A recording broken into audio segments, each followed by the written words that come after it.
Bueno, empezamos hoy y mañana este ciclo de Adviento, Dios con nosotros, fuente y soporte de nuestra esperanza.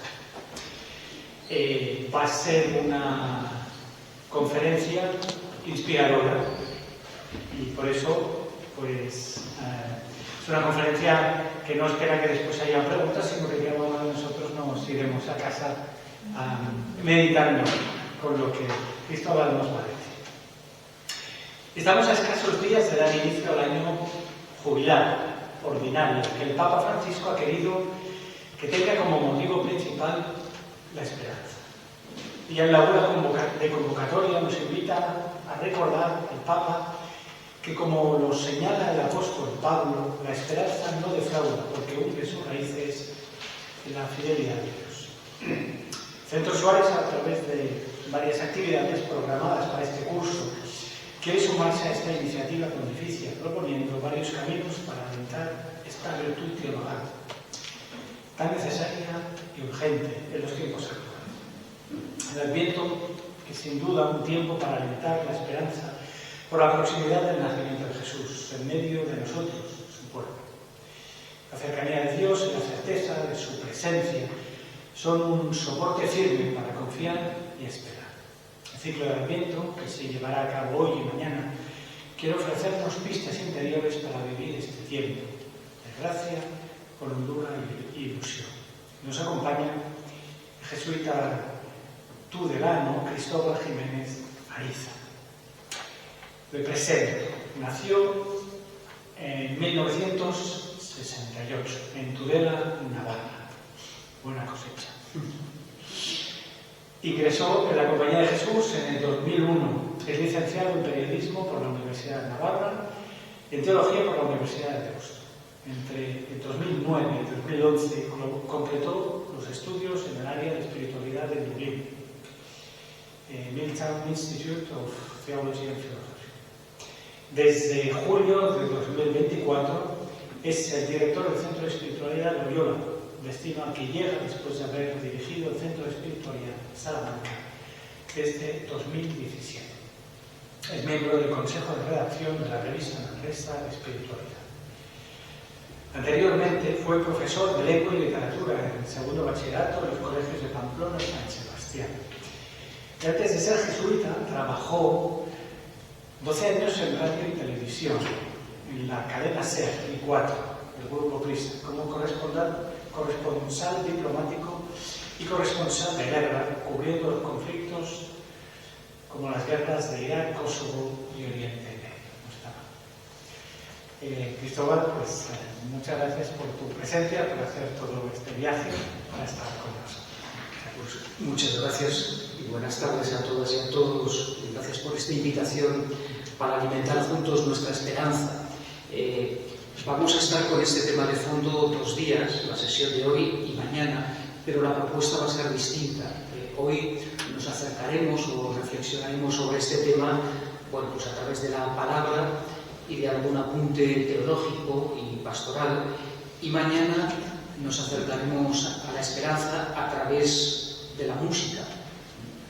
Los compositores clásicos, que son grandes teólogos, pues intentan comunicar lo central de nuestra fe, bueno, pues con composiciones que, si venís mañana, pues veremos que son de gran hondura y que pueden ayudarnos en este camino.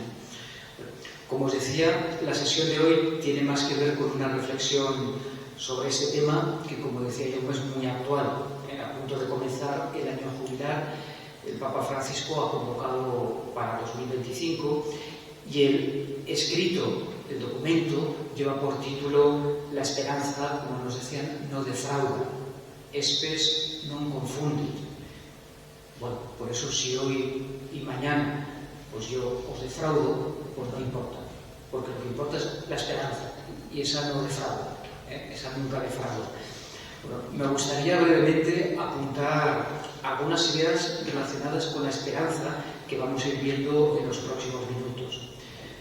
Vamos a hablar brevemente de la relación entre esperanza y belleza.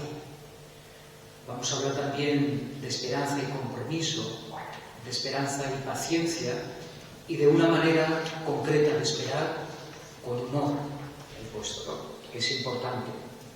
Bueno, en ese documento, La esperanza no defrauda, el Papa empieza diciendo: todos esperan. En el corazón de toda persona anida la esperanza como deseo y expectativa del bien, aun ignorando lo que traerá consigo el mañana. Es verdad que no siempre vivimos con esperanza, pero desde el punto de vista cristiano creemos que estamos hechos con esa capacidad. Dios la ha hecho posible en nosotros, ¿no? Y la esperanza para los cristianos es un acontecimiento único, podríamos decir, porque tiene que ver con el pasado, con nuestro pasado, tiene que ver con el presente y tiene que ver con el futuro. Es decir, tiene que ver con la mirada que tenemos sobre nuestra propia historia, sobre el pasado, tiene que ver también con la manera con la que vivimos nuestras heridas del presente y nuestro cansancio, y tiene que ver también, bueno, pues con lo que nos espera y deseamos para el futuro. La esperanza como que atraviesa todo el tiempo. Me gustaría comenzar esta reflexión con un hecho, con un acontecimiento real, que quizá alguno recuerde. El 4 de noviembre del año 2021, a las 5:30 de la tarde, murió una niña de 5 años a la salida del colegio en Madrid. La niña, María, fue atropellada accidentalmente por una madre que iba a recoger a sus hijos a ese mismo colegio. Fue un accidente dramático, podemos imaginar.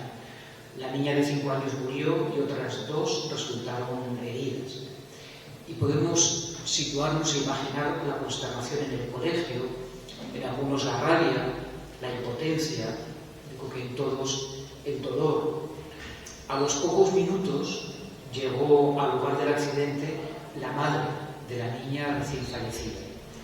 Y nada más ver a la otra madre, la que había atropellado a las niñas y a la que no conocía, le dio un fuerte abrazo y le dijo, en medio de otras familias que estaban allí: rezamos por ti, te ha tocado el peor trago del accidente, no te sientas culpable. A los 2 días, después de enterrar a su hija, los padres de esa niña escribieron una carta pública en la que agradecían pues, los cientos de mensajes de cariño y de las oraciones de la gente. Y en esa carta decían lo siguiente: el amor humano es finito, pero el amor de Dios es infinito y nos sostiene la esperanza en la vida eterna. Y luego añadían en esa carta: aunque sea incomprensible, nuestro Dios lo ha permitido para sacar bienes mayores. Aunque sea incomprensible, nuestro Dios lo ha permitido para sacar bienes mayores. Yo no sé de entrada qué nos parece esta frase y cómo o qué resuena en nuestro interior cuando la escuchamos. Aunque sea incomprensible, nuestro Dios lo ha permitido para sacar bienes mayores. A la semana siguiente de esta carta, el escritor Arcadi Espada, conocido columnista, publicaba un artículo titulado Creencias, un artículo muy duro, a propósito de esta frase de los padres de la niña fallecida. Y el artículo empezaba así: esta semana se ha publicado en los periódicos con una gran naturalidad la insólita justificación de un Dios criminal. En ese artículo viene a decir Arcadi Espada que el Dios de los cristianos, que todo lo puede, permite estas cosas para sacar bienes mayores. Decía Arcadi Espada: es un Dios criminal, en definitiva, que exige sacrificios, como los dioses griegos, y convierte a los seres humanos en instrumentos para su propósito. Era un artículo fuerte, sin duda, e interpelante, al que contestó con 2 artículos en el suplemento dominical de los periódicos otro escritor y columnista, Juan Manuel de Prado. 2 artículos soberbios que se titulan la esperanza cristiana 1 y la esperanza cristiana 2. Y no me resisto a leer algún párrafo, ¿no? Dice Juan Manuel de Prada: lo normal ante una privación tan brutal como la muerte de una hija, lo normal es rendirse a la desesperación. Pero los padres de María hacen exactamente lo contrario. Están tan enamorados de la belleza irrepetible de su hija que tienen la convicción de que esa belleza no puede desaparecer a los 5 años. Y que por lo tanto piensan que ante una privación tan maligna como la muerte de María solo puede corresponderse una plenitud de bienes. Y dice el escritor: los padres de María están convencidos de que solo un mundo no finito, un mundo que excede los límites aparentes, puede albergar debidamente la belleza de María. En esto consiste la esperanza cristiana, decía el escritor, en experimentar que la belleza resplandece más allá de sí misma, que cuando parece que ha llegado a su final, esa belleza florece de nuevo para no acabar nunca. Y esa esperanza es en efecto escandalosa porque nada tiene que ver con el optimismo banal y eufórico propio de nuestra época, decía el autor. Es un punto, yo creo que interesante, que a menudo lo relacionamos, pero normalmente, si a los cristianos nos preguntan por esperanza, muy pocas veces lo relacionamos con la belleza. Y la belleza es eterna, no cabe en el espacio ni en el tiempo. Por eso los cristianos, cuando pensamos en la esperanza, tenemos que pensar que eso bueno y bello que hay en cada uno de nosotros, eso es eterno. Lo que será caduco y lo que pasará será la fealdad y la maldad que también tenemos en parte cada uno de nosotros. Pero la bondad y la belleza, eso está hecho con esencia de eternidad, ¿no? Traigo esta disputa entre escritores y periodistas relativamente recientes porque en el fondo los que nos decimos creyentes pues tenemos que preguntarnos, ¿no?, en qué creemos, en qué consiste nuestra fe y nuestra esperanza. Y como os decía, desde el punto de vista teológico, si creemos que hemos sido hechos a imagen y semejanza de Dios, ¿no?, pues tenemos que reconocer que la esperanza es una de las posibilidades que puede habitarnos, porque Dios es la plenitud de la esperanza.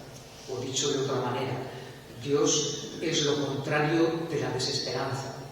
En Dios no cabe la desesperanza. Seguramente algunos de los que están aquí habéis hecho ejercicios espirituales y conocéis la espiritualidad ignaciana.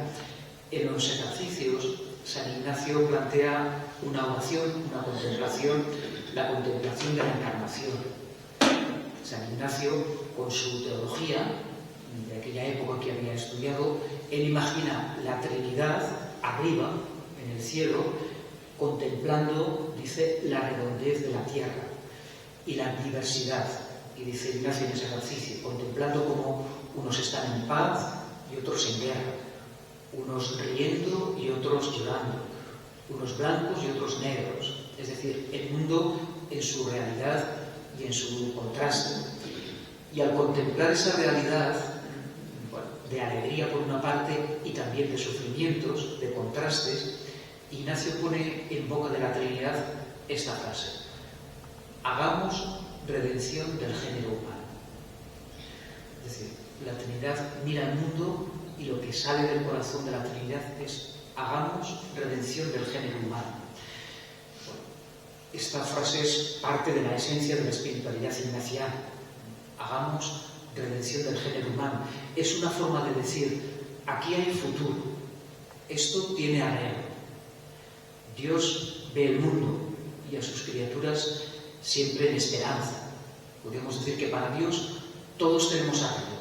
Vosotros tenéis arreglo, yo tengo arreglo. Para Dios todos tenemos arreglo. Dios siempre nos ve con futuro y con posibilidad. Así ve Dios las cosas, que son obra de sus manos. Y esto es para nosotros un modo de estar en la vida. Y como decía Juan Manuel de Prada, la esperanza cristiana es muy distinto del optimismo barato, podríamos decir, ¿no? El optimismo, o los optimistas, vienen a decir, mira, fíjate en las cosas buenas, mira el vaso medio lleno. Y uno dice, bueno, ¿qué hago yo con el vaso medio vacío? El optimismo como que se apoya solo en una parte de la realidad, pero la esperanza es otra cosa. Cuando Dios ve la diversidad del mundo, unos en paz, otros en guerra, unos riendo, otros llorando, Dios no dice, vamos a fijarnos solo en lo bueno. Dios dice, hagamos redención del género humano, es decir, en medio de todo esto siempre hay futuro y posibilidades. Y ahí es cuando la Trinidad decide que la segunda persona, Jesús, pues se encarga, ¿no? Es decir, que Dios ve siempre el mundo y a sus criaturas con posibilidades y decide hacer algo. Bueno, por eso la esperanza cristiana no nos lleva a la pasividad inactiva, ¿no? Sino que nos mueve a actuar inspirando nuestra imaginación y despertando una capacidad inventiva para abrirnos a lo nuevo. Es importante, yo creo, de vez en cuando ir al diccionario y aprenderse alguna palabra, porque sí nos hace mucho bien. Yo a mis alumnos del colegio les hacía aprenderse siempre de memoria una palabra, la palabra ideal. Y si uno va al diccionario, allí dice, ideal, 2 puntos, lo contrario de lo real, coma, lo que solo existe en la imaginación.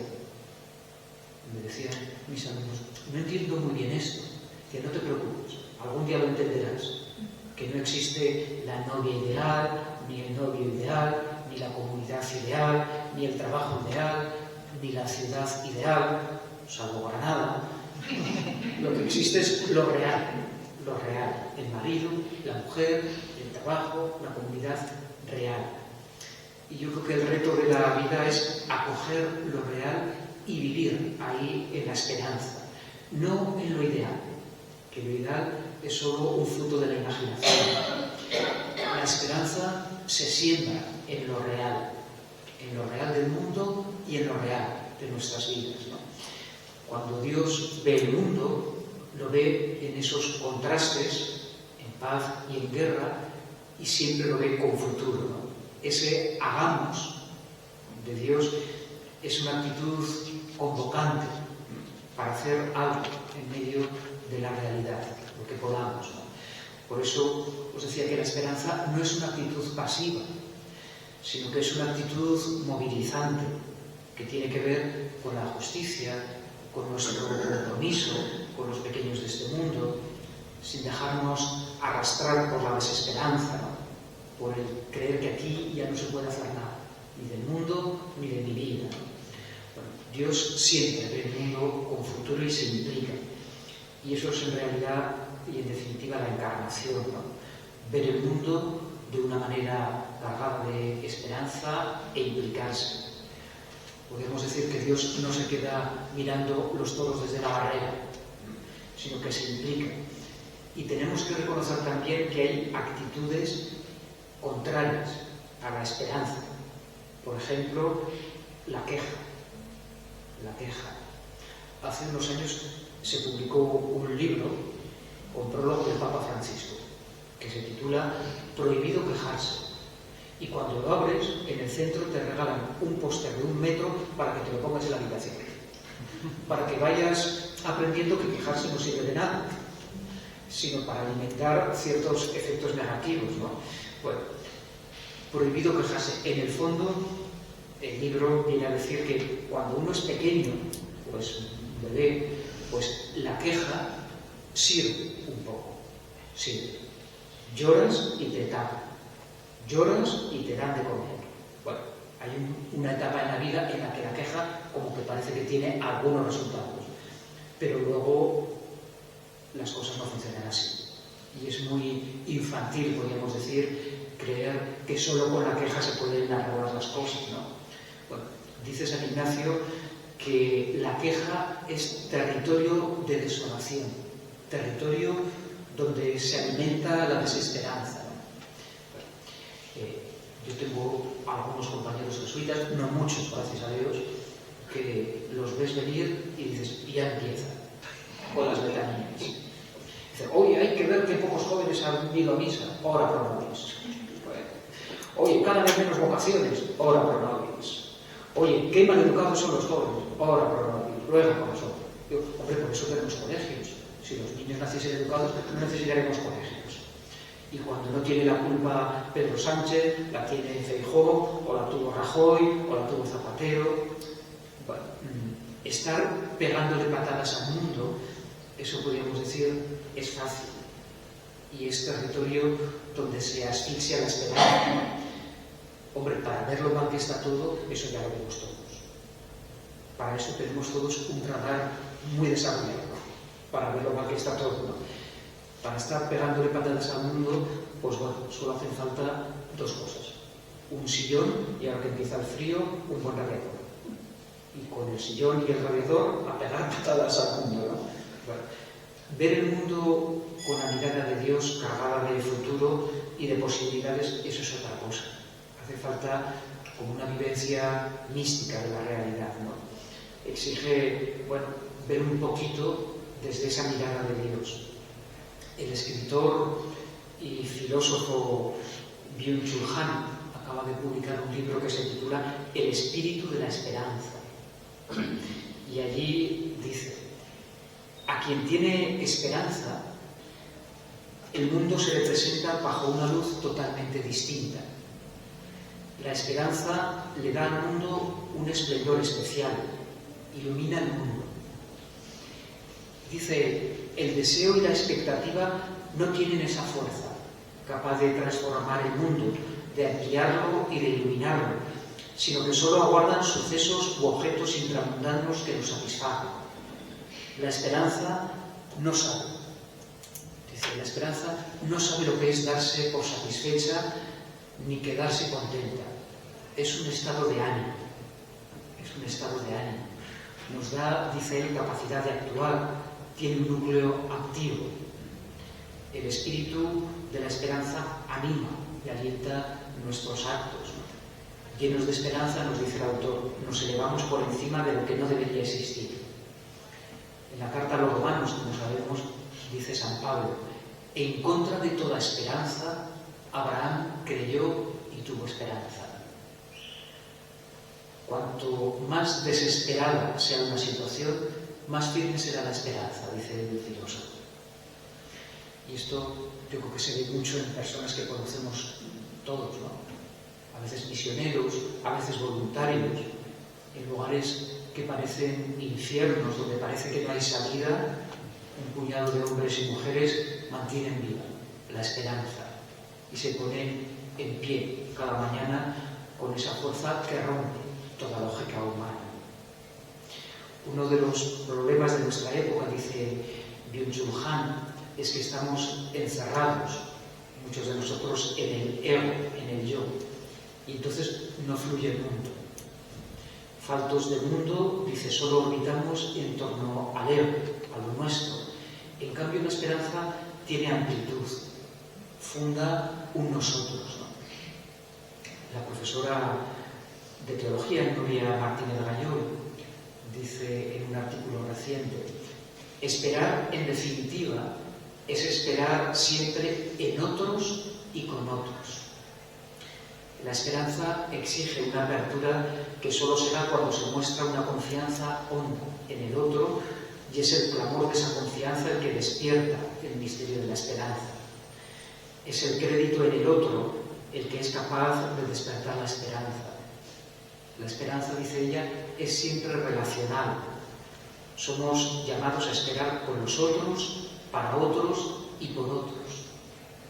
Como dice Walter Benjamin, el don de la esperanza nos ha sido dado para servir a los desesperados.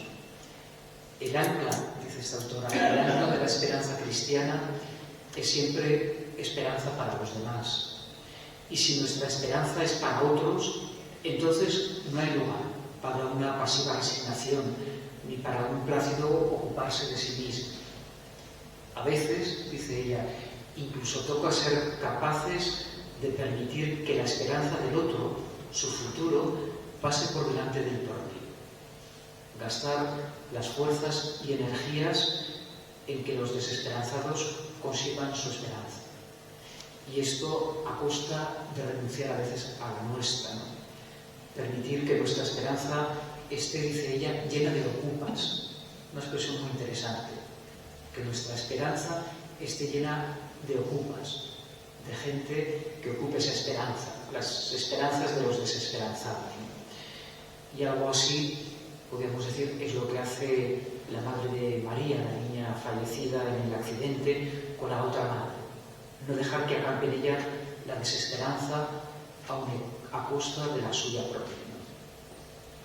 La esperanza cristiana no es solo para nosotros.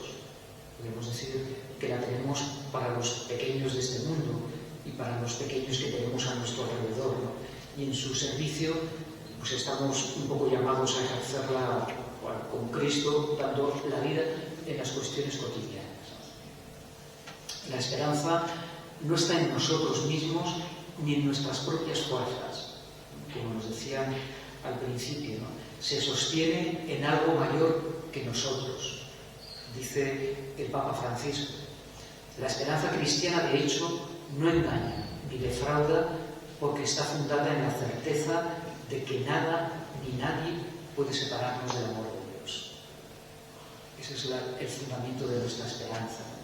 Esta, como sabemos, es una frase de San Pablo, el que construye la teología cristiana, ¿no? Y él tiene claro y quiere transmitir que nada ni nadie puede separarnos del amor que Dios nos tiene. ¿Quién podrá entonces separarnos del amor de Cristo? Dice él. Las tribulaciones, las angustias, la persecución, el hambre, la desnudez, los peligros, la espada. Pero en todo esto obtenemos una amplia victoria gracias a aquel que nos amó. Porque tengo la esperanza, dice Pablo, la certeza de que ni la muerte ni la vida, ni los ángeles ni los principados, ni lo presente ni lo futuro, ni lo alto ni lo profundo, ni ninguna otra criatura podrá separarnos jamás del amor de Dios manifestado en Cristo nuestro Señor. San Pablo no oculta que la vida pues la vamos construyendo con luces y con sombras, ¿no? Que está hecha con altibajos, pero la esperanza cristiana no cede a la primera ante las dificultades, ¿no? Porque se fundamenta, podemos decir, en la fe y se nutre pues de la caridad del amor de Dios, y eso hace posible, bueno, pues que en momentos de dificultad podamos salir adelante. Dice San Agustín: nadie vive en cualquier género de vida sin estas tres disposiciones del alma: la de creer, esperar y amar. Es decir, que Dios nos ha hecho capaces de estas tres cosas, ¿no? Creer, amar y esperar. No vencer o dejarnos vencer siempre por la desesperanza, ¿no? Nos habita esa fuerza de la esperanza. Y esto no quiere decir que tengamos que estar siempre esperanzados, ¿no? En el libro de los ejercicios, San Ignacio, en las reglas del discernimiento, habla, como sabéis, de la consolación y la desolación. Y San Ignacio define la consolación, entre otras cosas, como alegría interior y esperanza. Y San Ignacio insiste en que la vida la vamos construyendo con consolaciones y desolaciones, es decir, con subidas y bajadas. Hay etapas en las que nos comemos el mundo y otras pues en las que nos cuesta levantarnos de la cama, ¿no? Y eso es vivir, acoger la vida con sus altibajos, ¿no? Y esta cultura nuestra, que tiene muchas cosas buenas, es también a veces un poco tramposa, porque parece que tenemos que estar siempre bien y parece que el cristiano tiene que estar siempre alegre y esperanzado. Bueno, pues no siempre, ¿no? La vida la vamos construyendo con subidas y bajadas. Y aceptar esto pues no es fácil. Pero nadie vive eternamente consolado y nadie vive eternamente esperanzado. La plenitud de la esperanza es lo que nos tocará un día, ese es el centro de nuestra esperanza, pero hasta ahora pues toca acoger la vida con sus altibajos, ¿no? Y aceptarlo no es fácil, como decía, aceptarlo no de cabeza, De cabeza ya lo sabemos, que la vida la vamos construyendo, pero bueno, se trata de pasar las cosas de la cabeza al corazón, a la experiencia vivida. Yo, y los años que he estado y que estoy en un centro de espiritualidad, bueno, pues encuentras a veces personas de todo tipo que dicen, bueno, pues oye, es que estoy pasando una mala temporada. Después, bienvenido al mundo real. Que no se puede estar siempre bien. Bueno, la vida y la vida espiritual la vamos construyendo con subidas y bajadas, ¿no? Y esta cultura nuestra, como os decía, a veces es un poco engañosa, ¿no? Porque parece que hay que estar siempre con el piloto verde de la alegría y de la esperanza. Y como sabemos, no hay ningún místico que no haya atravesado sus noches oscuras, sus tiempos de desolación, sus tiempos de desesperanza. Bueno, y en esta cultura nuestra presumimos de unas cosas, pero no somos tan valientes para otras, ¿no? Me sorprendió un programa de televisión, Planeta Calleja, ¿sabes? Que es un periodista, un aventurero, que se lleva a un invitado a un sitio pues, fuera de su contexto habitual, y en uno de sus programas se llevó a Pablo Alborán, el cantante, allí en la selva de Uganda, en África, en medio de un paisaje pues, espectacular, rodeado de animales, de gorilas. Bueno, allí, bueno, en el silencio pues, de su interior, hubo un momento en que Pablo Alborán se vino abajo y se echó a llorar, reconociendo pues, que la vida le pesa y que estaba atravesando momentos pues, muy difíciles. Al día siguiente, todos los periódicos destacaban eso. Pablo Alborán se rompe en Planeta Calleja y revela la crisis que atraviesa. Porque lo normal no es que uno reconozca esto. Lo normal a veces pues, es presumir más de nuestros éxitos, de las cosas que salen bien. Hace poco leía un informe de la Asociación Internacional de Psicología que decía que el uso constante de las redes sociales, pues, Facebook, Instagram, WhatsApp o lo que tengamos, el uso de las redes sociales está haciendo aumentar la ansiedad y la depresión en la gente. Y decían, pues explicaban un poquito el motivo, ¿no? Uno ve, pues yo qué sé, Instagram o TikTok y todos son bailes, fotos de viajes, fotos de cena con los amigos, y a base de ver solo ese escaparate, pues uno termina creyendo que es el tonto del pueblo, porque ni la vida le da para tanto viaje, ni la vida le da para tanta cena, ni la vida le da para tanto baile y tanta risa, ¿no? Claro, las redes sociales son un escaparate donde solo exponemos una parte de la realidad. No somos tan valientes para, pues estoy pasando una mala temporada, he hecho en falta a mis seres queridos, se me han venido abajo los planes que tenía previstos. Bueno, pero estas cosas, las etapas de soledad y de fracaso, bueno, forman parte también de nuestra etapa, pues, camino de la esperanza, ¿no? Y toca a veces aceptar eso, ¿no? Pues que no estamos esperanzados. Y eso, pues, forma parte de la vida, ¿no? Pero no podemos quedarnos ahí, ¿no? Como sabéis, la desolación tiene también un valor pedagógico, nos enseña cosas y puede enseñarnos cosas sobre nosotros mismos, ¿no? Por supuesto que todos preferimos estar alegres y esperanzados, pero cuando no lo estamos, además de asumirlo, además de aceptar que forma parte de la vida, San Ignacio nos dice, hombre, examina, porque igual puede haber algunas causas. Por ejemplo, vivir en la queja, como habíamos dicho. San Ignacio, que es muy práctico, dice que la desolación, en el que se incluye la desesperanza, podría deberse a varias causas, ¿no? Y dice, por ser tibios, perezosos y negligentes en nuestros ejercicios espirituales. Y uno puede creer que es que, claro, pues estoy desesperanzado porque no hago oración, no paso ratos de silencio conmigo mismo, ¿no? Bueno, yo creo que no va por ahí la cosa, ¿no? Para San Ignacio, todo puede ser lugar de encuentro y ejercicio espiritual.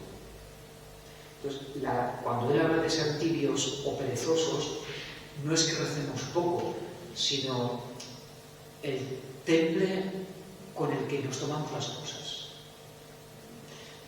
Lo podríamos traducir esto de la pereza por un total para. Total para. Total, ¿para qué voy a leer los periódicos si siempre traen lo mismo? Total, ¿para qué voy a ir a una reunión de vecinos si eso es una tortura? Total, ¿para qué voy a preparar la catequesis con los niños si está en otra cosa? Total, ¿para qué voy a preparar la homilía si la gente está distraída con el móvil? Dice Ignacio, cuidado porque eso es territorio de alimentar la desesperanza. Total para. Ignacio nos viene a decir, San Ignacio, que hay ámbitos de nuestra vida que si no los cuidamos nosotros, nadie los va a hacer por nosotros. Y tomarse la vida, bueno, pues con ganas, podríamos decir, hace, en las pequeñas cosas, hace que vivamos o que podamos vivir de otra manera. Siempre me ha sorprendido, yo solo lo he visto en las sacristías de las capillas de la Madre Teresa de Calcuta, de las monjas de la Madre Teresa. Allí tienen un aviso en la sacristía donde se revista el sacerdote y dice, aviso al sacerdote. Dice, a ver qué pone. Dice, sacerdote de Cristo, celebra la Eucaristía como si fuera tu primera Eucaristía. Celebra la Eucaristía como si fuera tu última Eucaristía. Celebra la Eucaristía como si fuera tu única Eucaristía. ¿Bueno? Es decir, hay ámbitos de nuestra vida que si no los abordamos nosotros, pues pueden ser territorio de desesperanza. Bueno, pues podemos imaginar también, me voy a levantar y voy a vivir como si fuera el único día de mi vida. O el último, bueno, esto es muy dramático, pero aprovechar cada momento, ¿no? Podríamos decir que la esperanza hay que cultivarla también, o dicho de otra manera, hay que pelearla contra todas esas fuerzas que nos invitan a vivir en la desesperanza.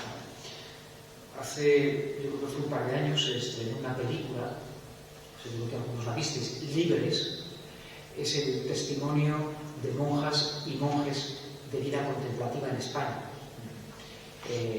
Y hay una escena muy interesante en la que está un monje cisterciense y está allí sentado, bueno, pues en el silencio del claustro del monasterio, donde se ve de fondo la fuente y podemos pues imaginar esa escena, ¿no?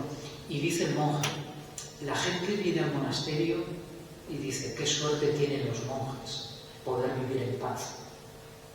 Y luego dice el monje, y la gente no se da cuenta de que el monje, desde que se levanta por la mañana, comienza la batalla. La batalla no nos la libra a nadie. Y en la vida espiritual. Y parte de la batalla son todas esas fuerzas que quieren ahogar o hacernos vivir sin esperanza. Esto no tiene arreglo, no hay nada que hacer, esto es siempre lo mismo. Bueno, contra eso hay que luchar, hay que batallar y hay que mudarse, que diría San Ignacio. Y en esa batalla, por supuesto, el enemigo tiene sus estrategias. Y una de ellas, bueno, pues es la de total para. Bueno, y eso, bueno, y otra es la de el desalentarnos y el desesperanzarnos porque las cosas pues no siempre tienen los resultados esperados ni en el tiempo esperado. Para San Pablo, la esperanza está unida a una virtud, la virtud de la paciencia. Y dice San Pablo, las dificultades producen constancia, la constancia virtud probada, la virtud probada esperanza. Seguramente en este tiempo nuestro es más difícil alimentar esta esperanza porque vivimos en tiempos de mucha inmediatez y somos, yo creo que todos, un poco impacientes. Igual alguno está pensando a ver cuándo termina esto. Bueno, todo tiene que ser rápido y muy inmediato, ¿no? Y esperar se hace una tarea pues agotadora, nos están mandando un WhatsApp y ya nos ponemos nerviosos cuando le vamos escribiendo y no llega, y no llega. Bueno, y los de Amazon, como sabemos, te ponen el producto en casa a las horas, o como mucho al día siguiente. Cuando yo era pequeño, pasaba la tarde jugando al Monopoly con mis amigos, un juego para comprar y vender casas, y bueno, la última versión del Monopoly está hecho para que cada partida no dure más de 25 minutos. No dure una tarde con el mismo juego. Bueno, pero en nuestro ADN podríamos decir que no está escrita la prisa ni la inmediatez. Cuando Dios va creando las cosas, lo hace con un ritmo que no es apresurado ni es inmediato. Pasa un día, pasa otro día. Bueno, nosotros, yo creo que en una mañana hubiésemos hecho todo. Bueno, Internet es el espacio donde reina pues, el aquí y el ahora, ¿no? Y la paciencia pues, resulta como una compañera extraña. Decía y dice el Papa Francisco, si aún fuésemos capaces de contemplar la creación con asombro, comprenderíamos cuán esencial es la paciencia. La creación tiene sus estaciones, sus ritmos, sus ciclos, y nosotros también. Nosotros también. Y los cristianos yo creo que estamos invitados a mirarnos a nosotros mismos con esperanza y con paciencia, también en el presente. Bueno, es decir, no estamos hechos del todo. Dios sigue actuando en nosotros. Bueno, tendremos que convivir con nuestra fragilidad, con nuestros fallos, con nuestras limitaciones. No estamos hechos. A mí me sorprende cuando voy a las grandes ciudades como Madrid o Barcelona. En el centro de las grandes ciudades suele haber pues, unos hombres anuncio que llevan unos carteles por el pecho y por la espalda, que ponen compro oro, buffet libre, pues ese tipo de cosas, ¿no? Digo, mira, nosotros deberíamos llevar un cartel también que ponga atención, estoy todavía en construcción, Dios no ha terminado su obra conmigo, tengan cuidado y disculpen las molestias. Bueno, verse con paciencia, vernos con esa esperanza es importante, reconocerse que uno no está hecho del todo y sobre todo reconocer que Dios sigue trabajando en nosotros. Y no sé si esto lo terminamos de creer, que Dios sigue trabajando y actuando en nosotros. Lo digo porque me llamó la atención unas palabras del cardenal Cantalamessa en un retiro pues, al Papa y a la Curia de Roma. Ya sabéis que el cardenal Cantalamessa es un franciscano, es el predicador de la Casa Pontificia, lleva muchos años, lo llamó el Papa San Juan Pablo II. El Papa San Juan Pablo II murió y el Papa Benedicto le renovó el contrato. El Papa Benedicto dimitió y murió y el Papa Francisco lo sigue teniendo de predicador de la Casa Pontificia. Es decir, que cuando habla el cardenal Cantalamessa hay que estar atento a ver qué dice. Bueno, y en uno de los últimos retiros les dijo, claro, las personas que tiene enfrente el predicador es el Papa y los cardenales, él no habla para nosotros, sino que tiene pues, un público muy concreto. Y a ese público concreto, que eran el Papa y los cardenales, les dijo, quiero hablarles de lo que considero un peligro mortal para la Iglesia. No hablo de pecado mortal, sino de peligro mortal. Y les dice, el peligro mortal es vivir como si Cristo no existiera. Es decir, creer que todo depende de nosotros, de lo que hagamos nosotros, de los planes que elaboramos nosotros, de las actividades nuestras. Bueno, pero dice, por supuesto que todos los que estamos aquí, les decía, decimos que Cristo vive. Pero no se trata solo de decirlo, sino de vivir sabiendo que nuestro Dios está vivo y está actuando en nosotros, en nuestra vida y en nuestro mundo. Yo creo que la esperanza cristiana se basa en esa fe en que nuestro Dios está vivo, presente y actuando. Y esta es la experiencia de Jesús, la de intuir que el Padre está presente, y trabajando y abriéndose paso. Ya sabéis que hay una parábola que cuenta Jesús en su vida pública y dice Jesús, el reino de Dios es como un agricultor que planta una semilla. De noche se acuesta, de día se levanta y sin que él sepa cómo, la semilla va germinando. Sin que nosotros sepamos cómo, Dios va abriéndose paso en medio de nuestros tropiezos, de nuestras fragilidades. Yo creo que la esperanza cristiana está relacionada con esa experiencia de confianza en un Dios vivo y presente. Y de ahí esa unión, podríamos decir, teológica clásica entre la fe y la esperanza. Los cristianos podemos ver en María, nuestra Madre, ese modelo de unión entre fe y esperanza. Los evangelios repiten a menudo esa expresión: María guardaba todas esas cosas en el corazón. El corazón, podemos decir, es el lugar donde depositamos lo que no terminamos de comprender. Lo que se entiende, se almacena, podemos decir, en la cabeza, es lo que se entiende. Pero el corazón es el lugar donde depositar lo que uno no termina de comprender, ¿no? Y yo me imagino que María, cuando ve a su hijo perdido en el templo, y dice que no entendía, y guardaba las cosas en el corazón. Supongo que María diría algo así como: tú sabrás, Padre, lo que haces, tú sabrás. O cuando le dice un día que su hijo parece que está como fuera de sí, María guardaba las cosas en el corazón. Supongo que diría: pues tú sabrás, Padre, lo que haces, tú sabrás.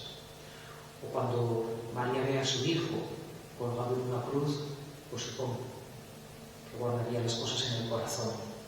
Tú sabrás, Padre, lo que haces, tú sabrás. Y me imagino también después a María en el encuentro con su hijo resucitado diciendo algo así: ya intuía yo que esto no podía terminar así. Ya intuía que esto no podía terminar así. La esperanza cristiana tiene que ver con esta tensión. Tú sabrás y ya intuía yo que esto no podía terminar así. Bueno, la esperanza podríamos decir que es un ejercicio de descentramiento, porque mira a los otros, como decíamos antes, y mira al otro con mayúscula, sabiendo que Él está actuando y que Él es el centro de nuestra fe y en Él está puesta nuestra esperanza. Porque a veces también tenemos mucha facilidad para desviar nuestra esperanza y ponerlo pues en esperanzas de andar por casa. Nuestro anterior general, el padre Adolfo Nicolás, nos hablaba mucho de las distracciones. Y le preguntaron un día: ¿vale, usted cómo ve a los jesuitas? Dice: hombre, somos muchos y no hay dos iguales. Dice: pero me preocupa que veo a muchos jesuitas, decía él, muy distraídos. Distraídos no es que estemos viendo partidos de fútbol constantemente o en el cine. Decía él: me refiero a lo que los místicos llamaban por distracción, que es convertir en centro algo que no es central. Entonces él nos iba poniendo ejemplos y yo creo que todos los que estábamos allí íbamos bajando la cabeza. Y decía él: me encuentro a veces con jesuitas que me dicen: padre, estoy muy preocupado porque cada vez hay menos vocaciones.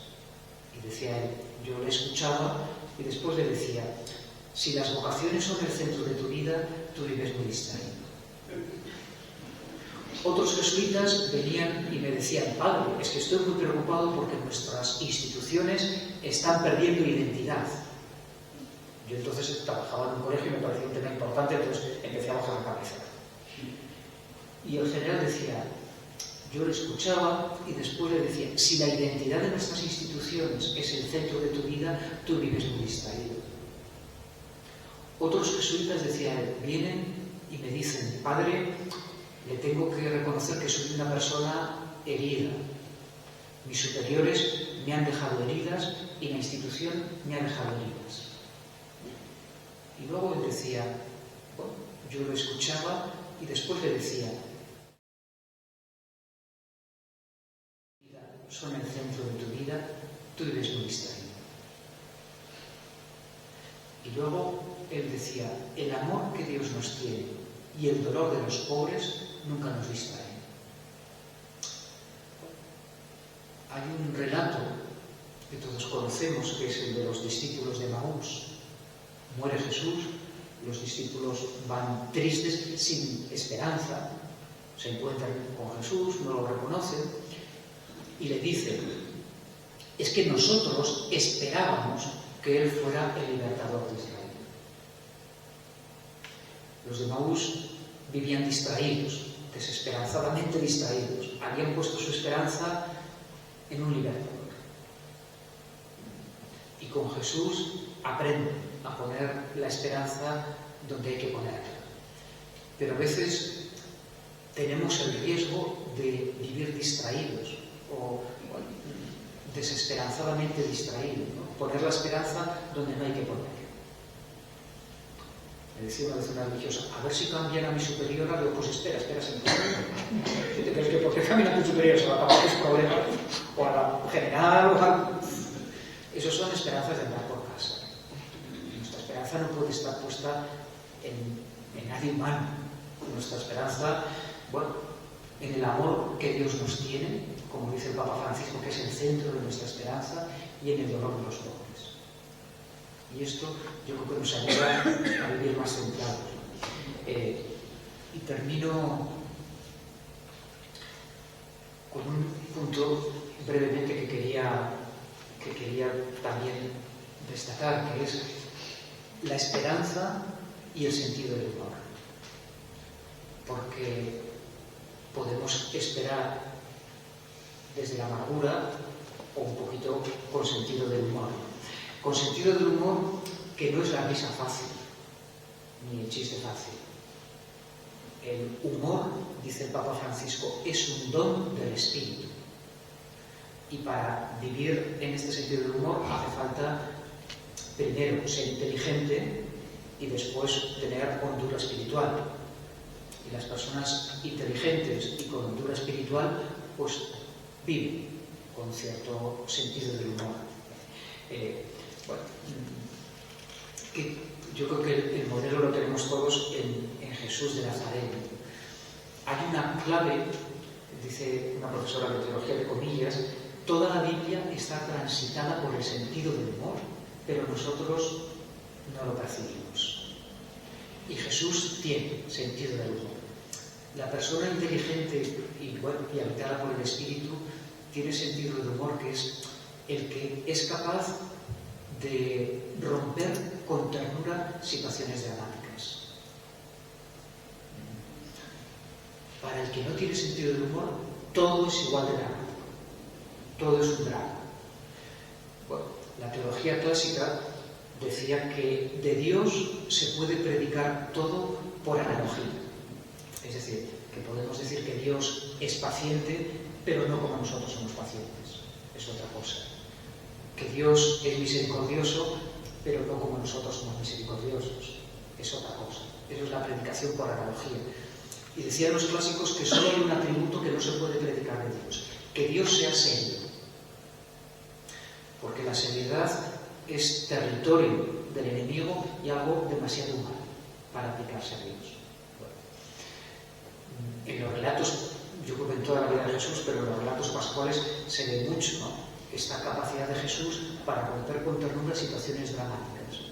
Y se encuentra, por ejemplo, con los de Emaús y le dicen los de Emaús: ¿eres tú el único que no sabe lo que ha pasado?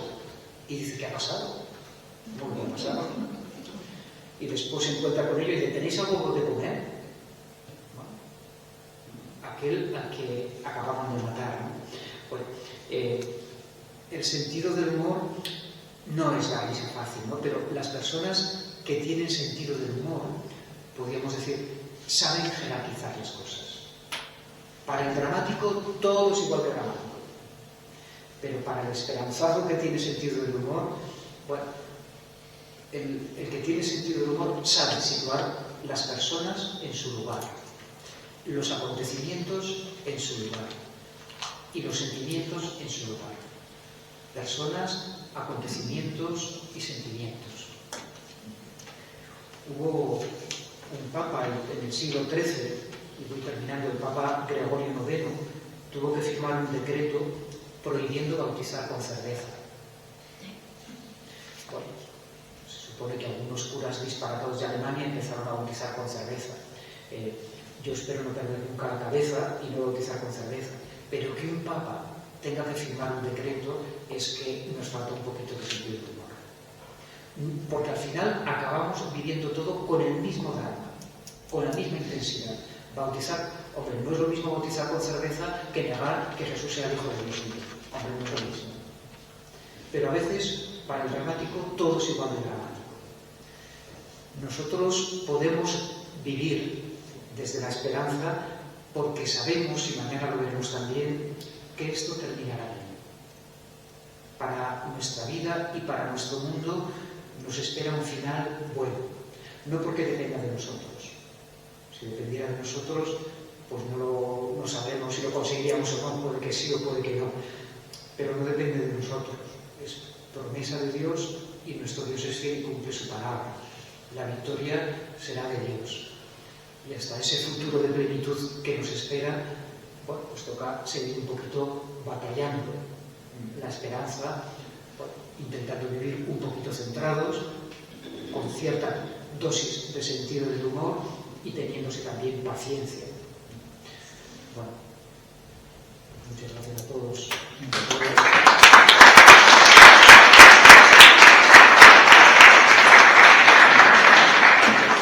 Muchas gracias, Cristóbal, porque salimos más esperanzados, salimos un poco mejores. Gracias también por tu presentación llena de experiencia de vida, con muchos ejemplos, relatos de vida, por hablarnos de la esperanza y la belleza, porque esperamos un mundo más bello y también porque vivir desde la esperanza es vivir desde la belleza, por hablarnos de esa esperanza que nos dinamiza, que nos mueve. Distinguir la esperanza del deseo y de la expectativa, para hablarnos de estos tres elementos fundamentales: el creer, el amar, el esperar, y por animarnos a no vivir esa vida desengañada, de ese total para qué, ¿no?, que nos va matando poco a poco.